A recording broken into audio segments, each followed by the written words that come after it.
آلائش اور نفاق سے پاک دل سے بڑھ کر انسان کا کوئی محافظ نہیں۔ جس آدمی کا موقف درست ہے وہ تنہا مسلح ہے، لیکن جس کا ضمیر بے انصافی سے زنگ آلود ہو چکا ہو، وہ خواہ فولاد کی چادروں میں لپٹا رہے، بالکل عریاں ہے۔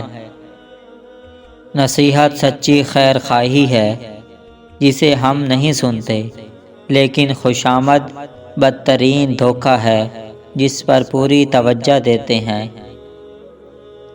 انسان کی خوبیاں تو اس کے تابوت کے ساتھ دفن ہو جایا کرتی ہیں، مگر اس کی برائیاں یاد رکھی جاتی ہیں۔ 3 افراد کے تخیل ایک جیسے ہوتے ہیں: پاگل، عاشق، شاعر۔ جن کے دل لوگوں کے خوف سے آزاد ہوتے ہیں، شہرت اور نیک نامی انہی کے حصے میں آتی ہے۔ نافرمان بیٹے کا وجود سانپ کے زہر سے زیادہ مہلک ہوتا ہے۔ خوشامد کرنے والا اور اسے سن کر خوش ہونے والا دونوں کمینے ہیں۔ اپنے خیالات کو اپنی جیل نہ بناؤ۔ محبت اندھی ہوتی ہے، اس لیے محبت کرنے والے ان مہین غلطیوں کو نہیں دیکھ سکتے جو ہر آن ان سے سرزد ہوتی رہتی ہیں۔ محبت بالآخر ہر شے کو فتح کر لیتی ہے، آؤ ہم بھی اس کے آگے ہار مان لیں۔ محبت کتنی طاقتور ہے جو کسی بھی لمحے ایک وحشی کو انسان اور ایک انسان کو حیوان بنا دیتی ہے۔ عورت کا حسن اسے مغرور بنا دیتا ہے، اس کی نیکی اس کے لیے مدح پیدا کرتی ہے، لیکن وفا اس دیوتائی صورت میں نمایاں کرتی ہے۔ دیو کی طرح طاقتور ہونا اچھی بات ہے، مگر دیو کی طرح طاقت کا استعمال کرنا ظلم ہے۔ شیطان بھی اپنے مقصد کے لیے انجیل مقدس کا حوالہ دے سکتا ہے۔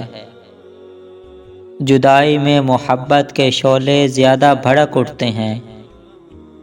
قسمت غریب لوگوں پر طوائف کی طرح اپنے دروازے بند رکھتی ہے۔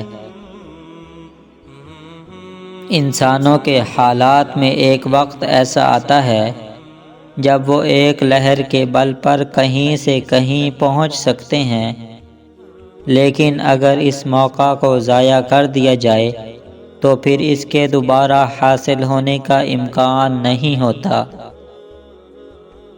بزدل آدمی موت آنے سے پہلے ہی کئی مرتبہ مر چکا ہوتا ہے، لیکن بہادر آدمی صرف ایک بار مرتا ہے۔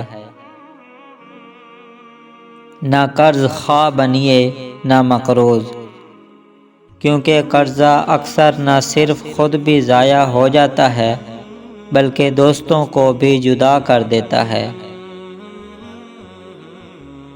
اگر انسان اپنے نوشتہ تقدیر کو پڑھے اور زمانے کی گردش کو دیکھے کہ کس طرح اتفاقات زمانہ اس کا مضحکہ اڑاتے ہیں اور تغیرات گردش کے پیالے رنگوں میں اسے کیسے بھر بھر کے دیے جاتے ہیں، تو مسرور ترین نوجوان بھی اپنی کتاب زندگی کو بند کرنے پر مائل ہو جائے۔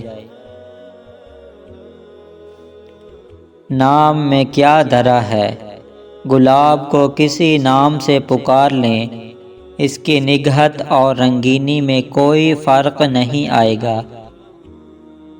تو دوستو، یہ تھے چند اقوال زریں۔ امید رکھوں گا کہ یہ آپ کو پسند آئیں گے۔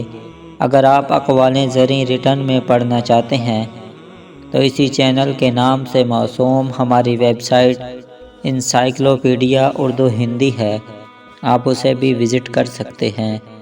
ویڈیو دیکھنے کے لیے شکریہ، جزاک اللہ۔